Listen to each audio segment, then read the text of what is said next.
नमस्कार दोस्तों, स्वागत है एक बार फिर से हमारे YouTube चैनल में आप सभी का। तो दोस्तों, आज की वीडियो में हम जानेंगे कार्तिक मास की पौराणिक कथा के बारे में। तो वीडियो में लास्ट तक बने रहिएगा और यदि आए तो वीडियो को लाइक कीजिएगा और हमारे चैनल को सब्सक्राइब कीजिएगा। तो चलिए जानते हैं कार्तिक मास की पौराणिक कथा। कार्तिक मास का महीना प्रारंभ हो चुका है। इस माह को बहुत ही पवित्र माना गया है। इस माह में ही भगवान विष्णु अपनी योग निद्रा से जाग जाते हैं और तभी सभी तरह के मांगलिक कार्य प्रारंभ हो जाते हैं। इसी कार्तिक माह में दीपावली का महापर्व आता है। पुराणों में कार्तिक मास की महिमा का वर्णन मिलता है। इस माह में दीपदान, स्नान, विष्णु पूजा और तुलसी पूजा के साथ ही पौराणिक कथा सुनने का भी बहुत ही खास होता है।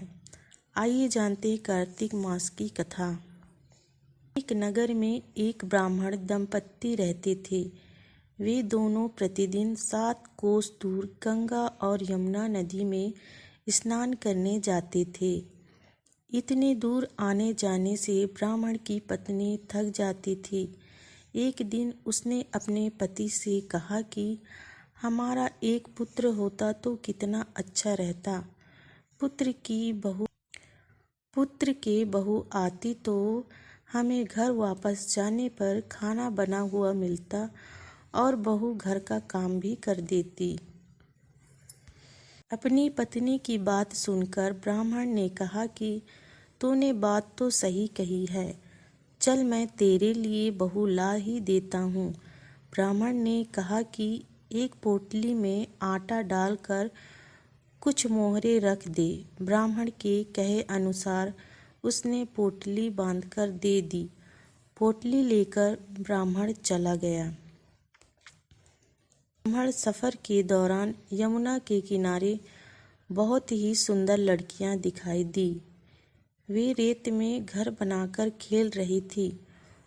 उसमें से एक लड़की ने कहा कि मैं अपना घर नहीं बिगाड़ूंगी, मुझे तो रहने के लिए ये घर ही चाहिए। लड़की की बात सुनकर ब्राह्मण मन ही मन सोचने लगा कि बहू बनाने के लिए यह लड़की उचित है।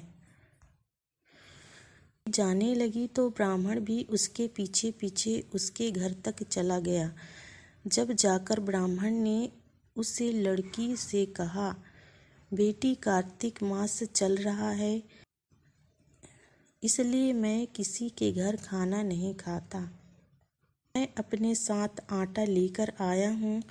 तुम अपनी माता से पूछो कि वह मेरे लिए आटा छानकर 4 रोटी बना देगी। यदि वह मेरा आटा छानकर रोटी बनाएगी तो ही मैं रोटी खा लूँगा।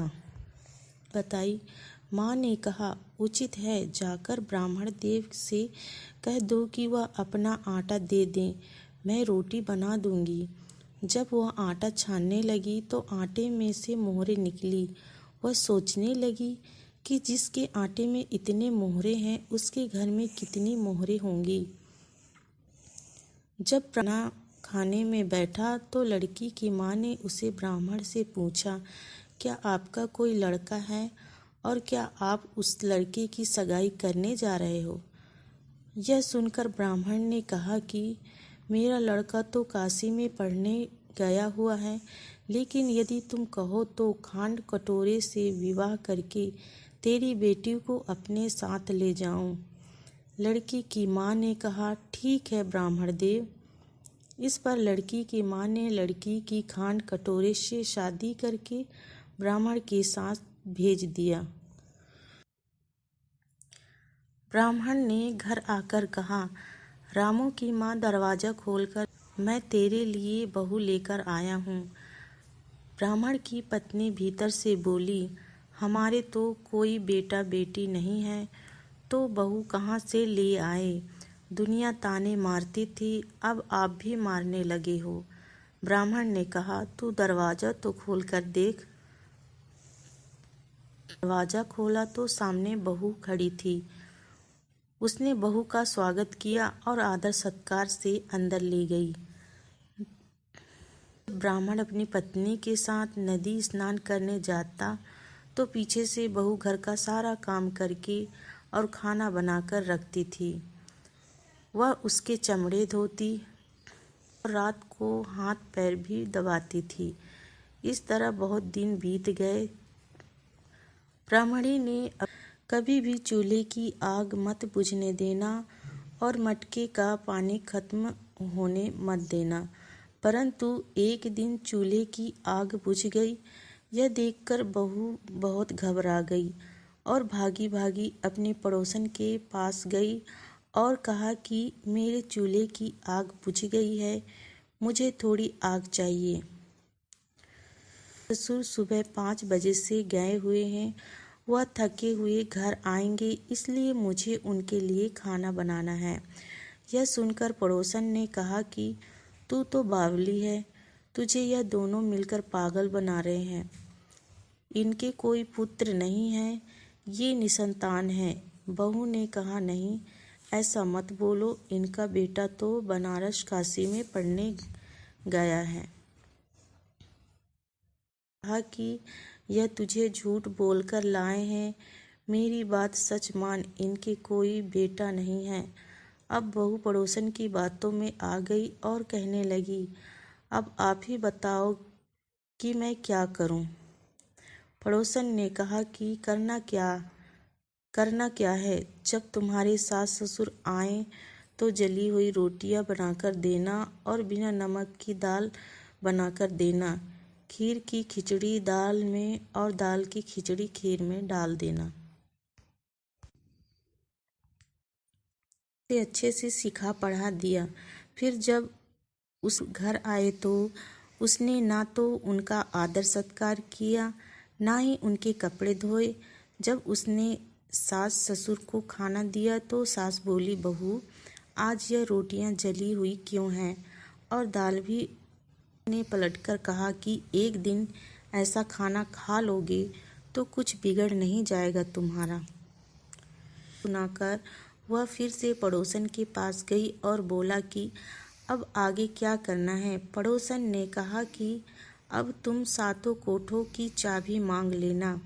अगले दिन जब भी स्नान करने के लिए जाने लगे तो बहू अड़ गई कि मुझे तो सातों कोठों की चाबी चाहिए। तब ससुर ने कहा कि इसे चाबी दे दो। तब सास ने बहू को चाबी दे दी। सास ससुर के जाने के बाद जब बहू ने दरवाजे खोले तो देखा कि किसी में अन्न भरा है, किसी में धन भरा है और किसी कोठे में बर्तन पड़े हैं। जब उसने सबसे ऊपर का 7वां कोठा खोला तो देखा कि शिवजी, पार्वती माता, पीपल पथवारी, कार्तिक के ठाकुर, राई दामोदर, तुलसी जी का बिड़वा, गंगा यमुना और 33 कोटि देवी देवता विराजमान हैं। पूछा कि तुम कौन हो? तब लड़का बोला, मैं तेरा पति हूँ, अभी दरवाजा बंद कर दे। जब मेरे माता पिता आएंगे तब दरवाजा खोलना।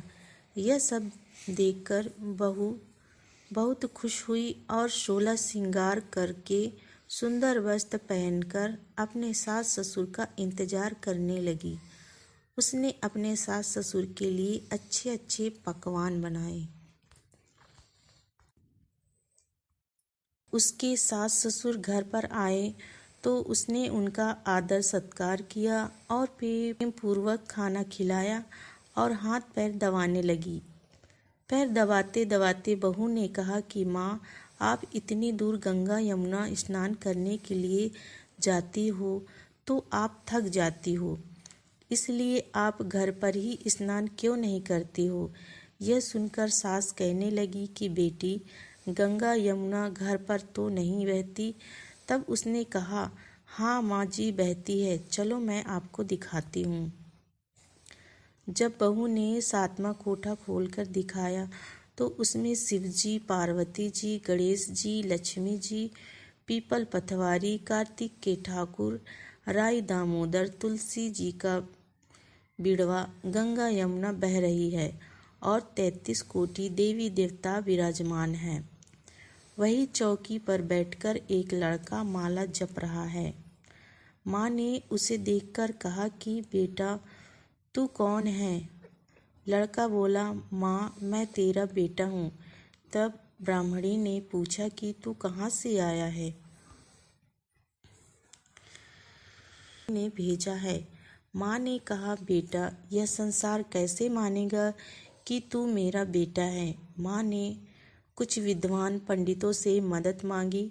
पंडितों ने कहा, इस पार बहू बेटा खड़े हो जाएं और उस पार माँ खड़ी हो जाए। माँ ने चमड़े की अंगिया पहनी हो और छाती में से दूध की धार निकलकर बेटी की दाढ़ी मूंछ भींगे और पवन पारी से गठजोड़ा बांधे, तब मानेगी कि यह इस माँ का ही बेटा है।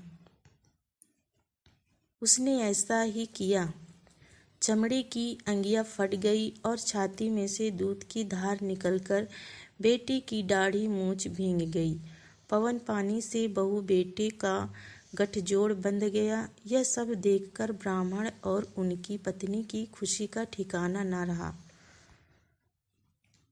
तो यह थी कार्तिक मास की कथा। हे कार्तिक के ठाकुर, जैसे ब्राह्मण और ब्राह्मणी को बहू बेटा दिया वैसे सबको देना।